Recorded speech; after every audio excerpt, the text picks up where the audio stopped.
Gotta sing like Mary Kate. Taste, taste. She can get a taste. Taste, taste. Let you get a taste. Taste, taste. Do you love the taste? Yeah, that's cool, but he ain't like me. A lot of girls like me.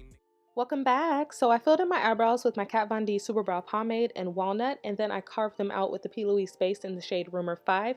And then I went ahead and did one eye off camera so I can go ahead and get a feel for my blend, and I'm just going to go ahead and walk you through that now. So I'm starting with my Juvia's Place Magic Palette, but before that I'm actually going to blank out my eyelid and the undertones of my eye with my p.louise base in Rumor 5. And then I'm going to go in with the shade Efi from the Magic Palette, and I'm going to take that and just densely pack that into the socket or the crease of my eye and then lightly buff around the edges.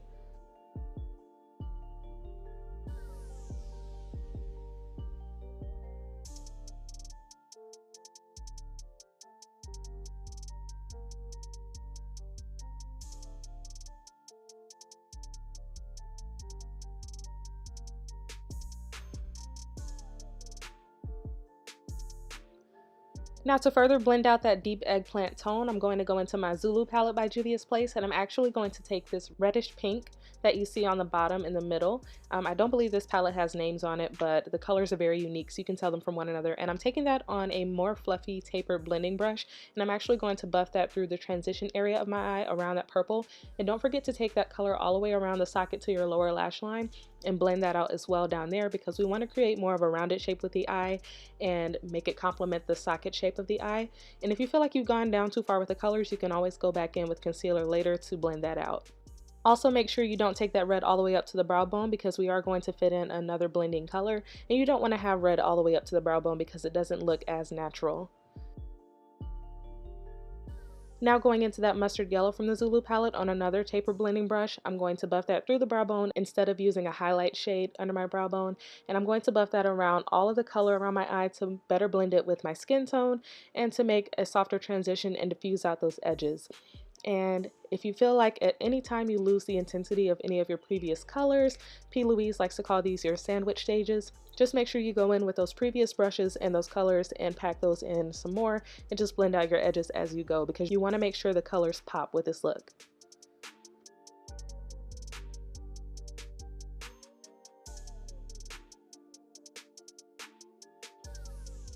Now to further deepen that crease against my skin tone, I went in with my Juvia's Place Saharan palette and I took the Black Chad shade on a tiny crease blender, and this is from Sigma.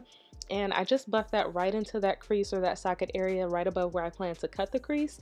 And I made sure that if I felt like I lost those purple tones, I went back in and re-blended the colorful tones within my crease and transition area. But I just wanted that to be really deep and stand out and give a lot of depth with the look.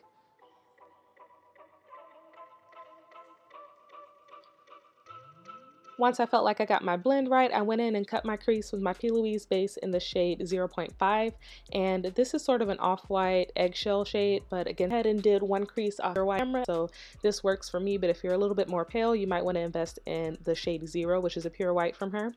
And I use this to cut my crease so that my colors stand out.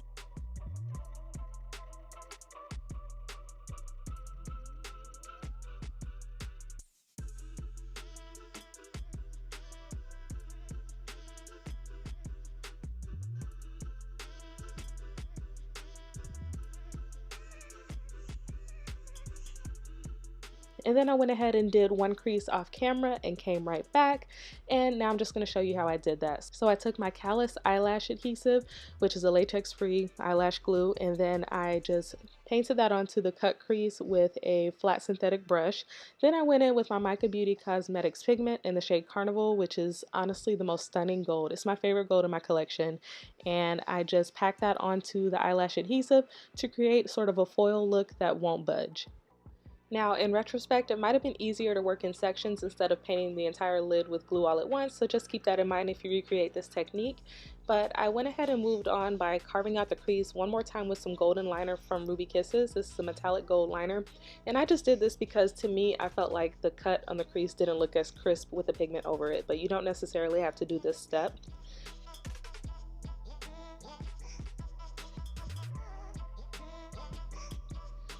Next, I went in with a nude eyeliner in my waterline, and this is just an eyeliner pencil from Wet n Wild. Not my favorite, but it did the job for the look. Moving forward, I think I'll work with a gel nude liner from Inglot or something from NYX that's just a better formula for my eye at least. Then afterwards, I went in and decided to line my eyes with a black gel liner just so I can intensify that lash band and give it some definition. And with that black gel liner, I went in with my Sonia Kashuk angled brush and I just carved out an imprint of what I want that line to look like and then filled it in. I made it thicker towards the outer edge of my eye and I just wanted that to kind of angle up toward the cut crease. And then at the end of the liner, instead of doing a wing, I actually cut it off right at the cut of that crease and then drug it up toward the outside of that cut crease to further blend it in with the black that I already had in my crease.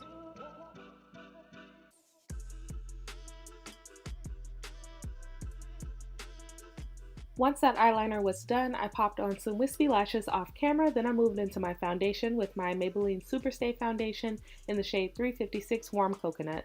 And honestly, with this shade, I wish it was a bit more neutral and a little less orange, but I just worked with it, and you can balance that out with your concealer undertones as well. And I just buffed this in with a powder brush that I use for my foundation because I love the fluffy, dense nature of it.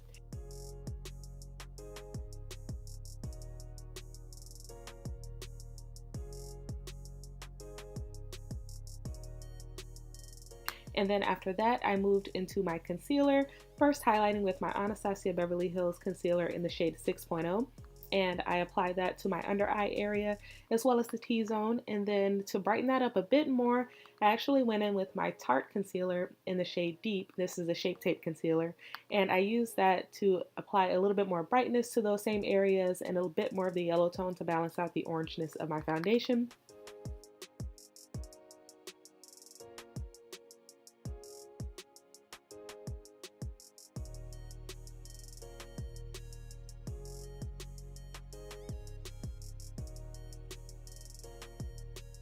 And then of course I blended all of that in with my Real Technique setting brush, and this is just a small tapered blending brush that is great for getting into the small crease areas under your eye, as well as blending out any concealer on your nose bridge and just small fine detailed areas.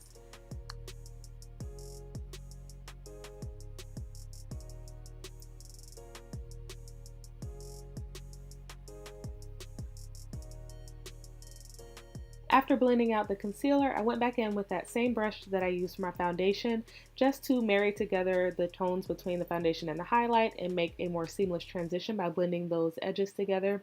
And then I went in with my Laura Mercier TLSP to set any of those concealed areas as well as some of the foundation so that I don't have excess shine and so that those tones kind of stay in place.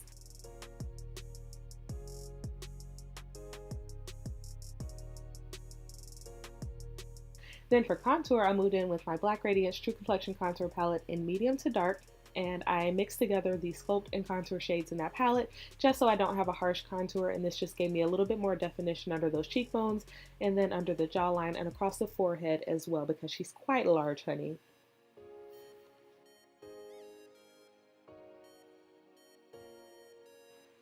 To highlight my cheekbones and other high points on my face, I went in with my Artist Couture Diamond Glow Powder in the shade Sugar Daddy, which gives me a nice bronze glow and is very suitable for my skin tone.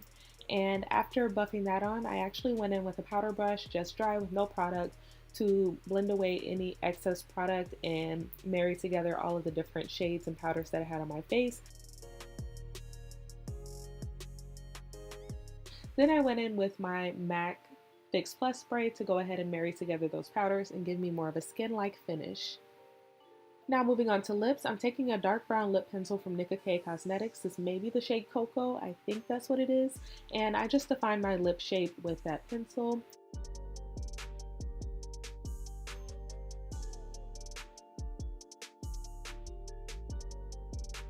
And then I went in with a liquid lip from the Bold brand in the shade Magnolia, which gives me a nice berry tone, and I apply that over the dark brown lip pencil just so I have a nice deep berry tone to complement the transition colors in my eyeshadow, as well as just bring it all together and give me a nice feminine touch.